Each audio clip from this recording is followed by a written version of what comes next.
Hi everybody, welcome back. I got my little Massey Harris Pony here behind me. I'm going to be doing a hydraulic repair, hopefully a repair. I've had this issue with the hydraulics ever since I restored this tractor. I got it done in the fall of 2000. This is the first tractor that I really restored. I mean, I had every nut and bolt out, front to back, top to bottom.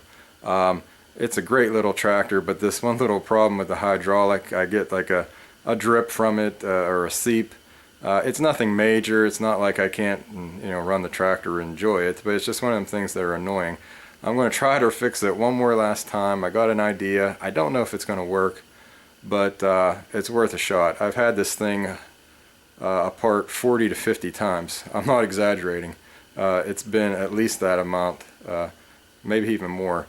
So I'm going to go ahead and explain what's going on, and then I'm going to take the hydraulic cylinder off again, and I'm going to put it up on the workbench and see if any of you guys out there. I have about over 2,200 subscribers, and I know I'm having hope that one of you out there will be a genius and be able to help me figure out this issue.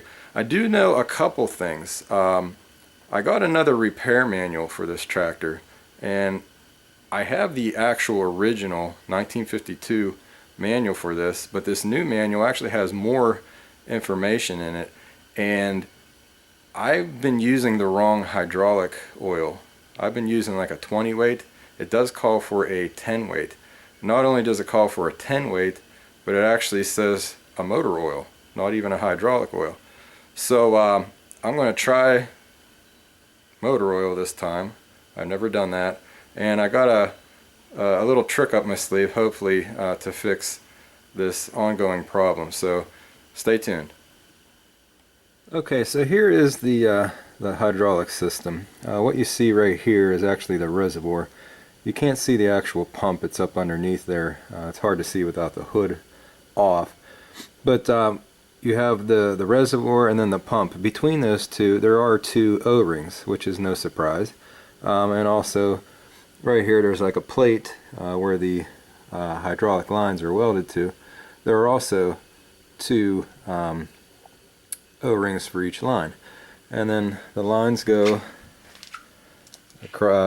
down through the tractor, and then you come to the hydraulic lift cylinder. Here's your rod where you go up and down with, controlling the arms. And then this plate right here on top of the hydraulic cylinder, there is actually only one O-ring for this line over here, and that is a mystery to me. You're going to be able to see better once I get this off, but there's like a chamber here with two holes, I believe, and there's no O-ring. There's not even a place for one for this other line. So I'm going to go ahead and drain everything, and then I'm going to take all this off, and you'll be able to see a little bit better once what I'm talking about when it's up on the bench. Okay, I got the lift cylinder up there on the bench so you can see it a little bit better.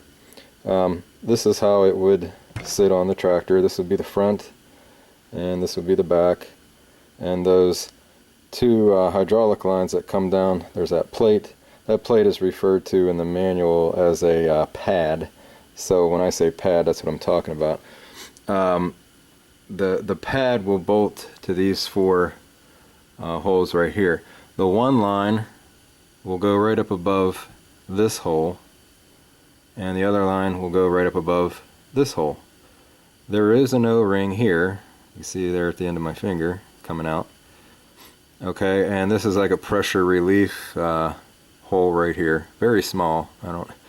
But anyhow, it would just seem natural to have an O-ring right here, but there is not. I don't understand the makings of all this, but it is what it is. Now, my biggest concern has always been, you're not going to be able to tell on camera here, but this O-ring barely has any raise to it. So when that pad comes down, there's just, I don't even know if it would be touching it. I'm pretty sure it does touch it, but it might not be a whole lot of pressure there on it.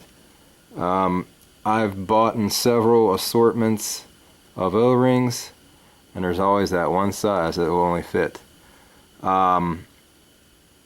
In my parts list, in the original owner's manual that I have, it does not show that there is a gasket. However, the new manual that I have, it never gives a part number or anything. I wouldn't expect them to, but it says that there is a pad gasket. I've tried gaskets. You can't make it too thick, that's for sure. You can't have a gasket too thick because it would definitely reduce the contact of that O-ring. Now if you don't have something substantial here where that other line comes right up above this hole, you're just relying on that gasket to leak. I don't know. It's just really kind of confusing. And then how this control valve mounts to the cylinder here, right here, that line where my thumb is, there are two O-rings. So it seems like everywhere there's two O-rings, I don't have a problem with leakage. But up here, I sure do. Now, I have an idea. I admit I don't like it. But I'm going to replace this O-ring again. And I'm going to fill up that hole, not the whole way, just around the edge where that O-ring sits, with gasket maker. And just kind of make it flush. And I'm going to get a new O-ring and just kind of not push it down in, but just enough to where it's going to bond to the gasket maker. And I'm going to let it cure 100% because that gasket maker, it really turns into a rubber, to just basically lift that O-ring up a little bit. Not a whole lot, I don't want to get crazy, but just lift it up a little bit, and then I'm going to make another gasket for the 50th, 60th time.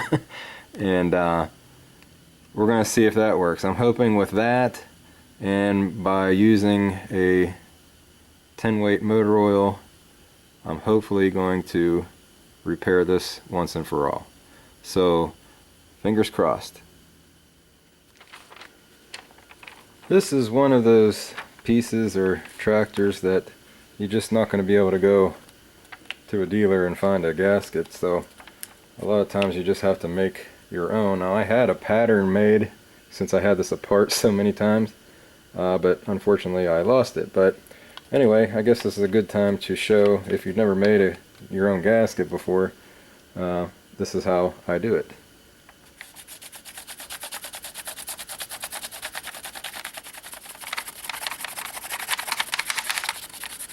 And there you can see kind of like a ghost pattern, I guess you can call it. You can see where each hole is going to be. I'm going to go ahead and cut this out, and I'm going to make another pattern on a manila folder, and that way I'll have it. Hopefully I won't ever need it, but I'll go ahead and transfer that to something a little bit more substantial, and then I will put it to gasket paper. I'm going to grab a hollow punch. These are great. You can get these pretty cheap at places like Harbor Freight. They got like a sharp edge to them. All you do is put it on a block of wood, line up your hole, smack it with a hammer, and you'll end up with a perfect hole.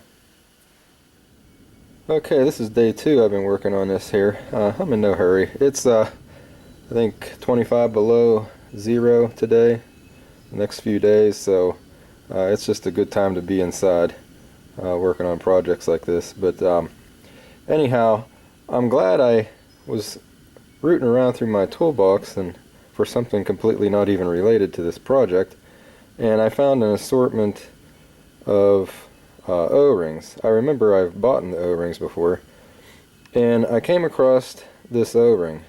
Now it was really fat and chubby.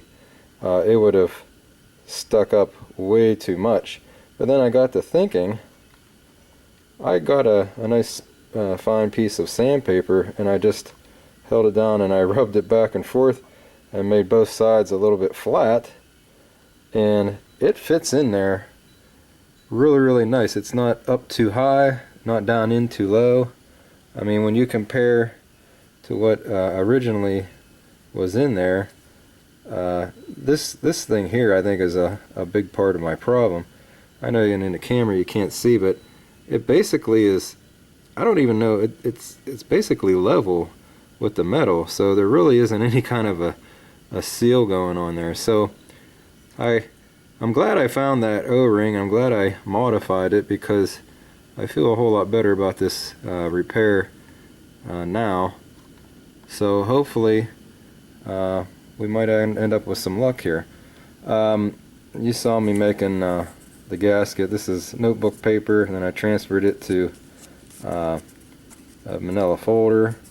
This I'll keep just for in case I need it. Hopefully I won't ever need it again, but then I just got this and I traced it to regular gasket paper. I put that on. Everything is lined up perfect. Nothing is blocked. There's like a relief hole right there at my finger. You just got to make sure none of that stuff is blocked. And I'm going to go ahead and start putting this thing back together. I didn't show any footage of me putting this together. Main reason is it's kind of hard to see down in there, and then when I have a tripod it takes up too much space and I'd be kicking it and everything else. But basically the front part of it is held by these two bolts you see here, and then it connects back to this bracket you see there at the end of my finger. The cylinder connects to that. That controls the rear lift arms, and then you have this bar here that connects back there to that pin as well, connects everything together, and that controls these front lift arms. So got everything all buttoned up here. These bolts here are real hard to get on with the gasket, and then you have to try to make sure that that little rubber O-ring doesn't move around, but I've done it enough times where I can do it pretty quick. These are only torqued down to about 7 to 10 foot-pounds. I probably have them a little bit tighter than that, because boy, 7 to 10 is just really nothing. But if you do over tighten them, according to the book, it will cause it to leak. And then I was at Napa, and just for curiosity, they do have a 10-weight hydraulic oil, so I'm just going to go with that. Just some of this little bit that I found online about the hydraulic system on this tractor. Really, I can't find a whole lot about it. I've heard people even say they've even used automatic transmission fluid, which you can. I know our log splitter, that is an option. So this is going to be good. I'm just glad I'm not using that 20 weight that I was using before. So hopefully with a thinner oil, a better O-ring, a fresh gasket, hopefully this will pretty much eliminate, if not eliminate completely, the oil leak I've been having. Now I'm going to do a little creative way of how I fill this tractor up. I'm going to actually put a quart into this squeeze bottle here, and the whole system calls for a quart and a quarter. I just normally just do a quart, because I'm sure there's a quarter of a quart still left in the system, the pump, even the lift cylinder probably got some left in it, so I don't want to overfill it. So I'm just going to put a quart in there, and I'll show you why I do it this way.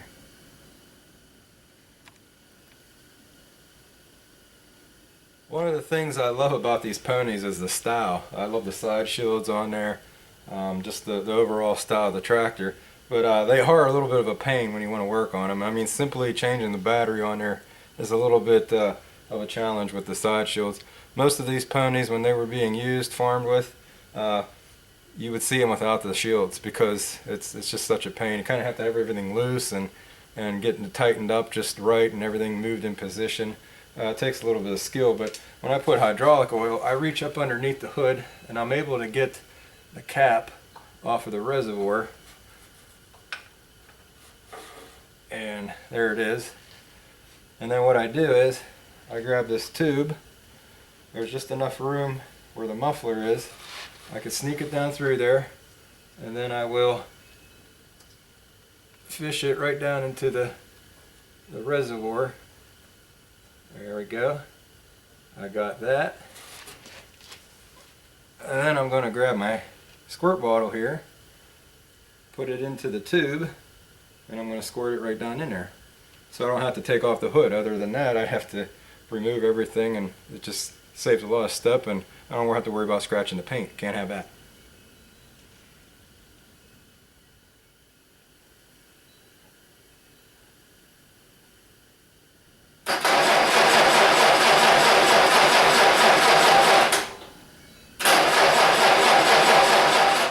Y'all probably thought I was trying to start it. I was just cranking the tractor over without the ignition on, just trying to circulate the new hydraulic fluid.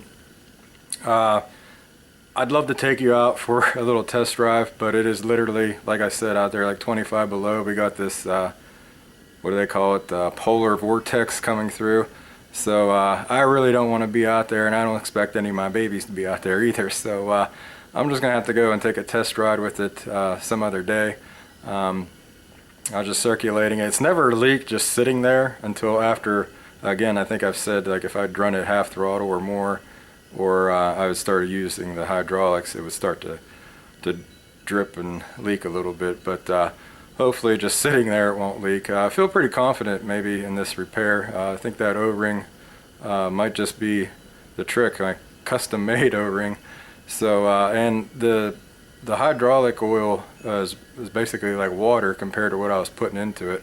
I'm thinking that maybe that was too thick before, and it's just like if you have a worn out engine, you can build up pressure, oil pressure, just by putting a lot thicker oil into it. Maybe that was my problem. I don't know. I hope after all these years, maybe, hopefully, I fixed this little problem. But stay warm out there. Hope you enjoyed this little video. And again, I want to get this thing out running. I never really talked about it, and I want to go give a little bit of history on it, how I got it and how I restored it. So if you want to hear about that, stay tuned, subscribe, and I'll get that to you someday when it's a little bit warmer.